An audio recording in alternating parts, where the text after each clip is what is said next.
16-ാം നൂറ്റാണ്ടിലെ ഏറ്റവും വലിയ മനോഹരമായിട്ടുള്ള വായിച്ചറിഞ്ഞതും കേട്ടതുമായിട്ടുള്ള ചരിത്രങ്ങൾ സത്യമാണെങ്കിൽ കാലം ഇന്നോളം ഇത്രയും ബ്യൂട്ടിഫുൾ ആയിട്ടുള്ള ഒരു പ്രണയ സമ്മാനം ഒരു ഭർത്താവും ഒരു ഭാര്യയ്ക്ക് വേണ്ടി ഉണ്ടാക്കിയിട്ടില്ല. പറഞ്ഞു വരുന്നത് താജ്മഹലിനെ കുറിച്ചാണ്. പേർഷ്യക്കാരനായിരുന്ന മിർസ അബ്ദുൽ അസഫ് ഹസൻ ഖാന്റെ മകൾ അർജുമന്ദു ബാനു ബീഗം, അതായത് ഷാജഹാൻ ചക്രവർത്തിയുടെ ഭാര്യ, നമ്മൾ കേട്ടറിഞ്ഞിട്ടുള്ള മുംതാസ് മഹലിന്റെ മരണശേഷം അവരുടെ ഓർമ്മയ്ക്ക് വേണ്ടിയിട്ട് അവരുടെ പ്രിയപ്പെട്ട ഭർത്താവ് ഉണ്ടാക്കിയിട്ടില്ല, സ്ഥാപിച്ചിട്ടില്ല.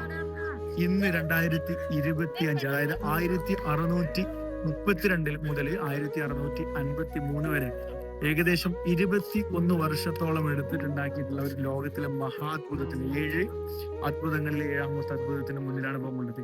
21 വർഷത്തോളം എടുത്തിട്ടുണ്ടായിട്ടുള്ളത്. ഇന്ന് കാലം 2000